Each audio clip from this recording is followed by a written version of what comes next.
جی السلام علیکم۔ اکثر میری بہنیں پوچھتی ہیں کہ ہمیں پی سی او ایس ہو گیا ہے تو یہ کیا ہے؟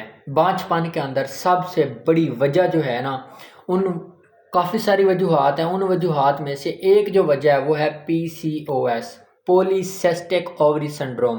آج کے دور میں فیمیل بانجھ پن کی دوسری سب سے بڑی وجہ یہی ہے۔ پاکستان، انڈیا اور ادر کنٹری میں بھی یہ سب سے بڑا مسئلہ ہے۔ اس بیماری میں عورت کی جو اووریز ہوتی ہیں نا، ان کے اندر چھوٹے چھوٹے دانے بن جاتے ہیں، سسٹ بن جاتے ہیں، جن کی وجہ سے انڈا صحیح طرح تیار نہیں ہو پاتا۔ پی سی او ایس کا جو سب سے بڑا مسئلہ ہے، ہارمونز کا شدید خراب ہو جانا، ٹیسٹوسٹیرون کا توازن بڑھ جانا۔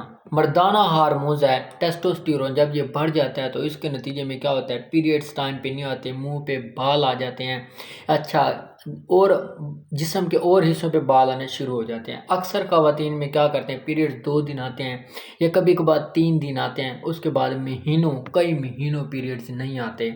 اب آپ نے کرنا کیا ہے، وقتی طور پہ اس کے لیے آپ نے کیا کرنا ہے، ستاور 40 گرام، اسکندہ گوری 40 گرام، تخم میتھی 20 گرام، دار چینی 10 گرام، کلونجی 10 گرام، ان کا اچھا سا پاؤڈر بنا لیں، اور اس کے بعد آپ نے اس کو 3 سے 5 گرام نیم گرم پانی یا دودھ کے ساتھ آپ نے 3 سے 4 منتھ اس کو استعمال کرنا ہے، تو اس سے آپ کو کافی سارے بینیفٹ مل سکتے ہیں۔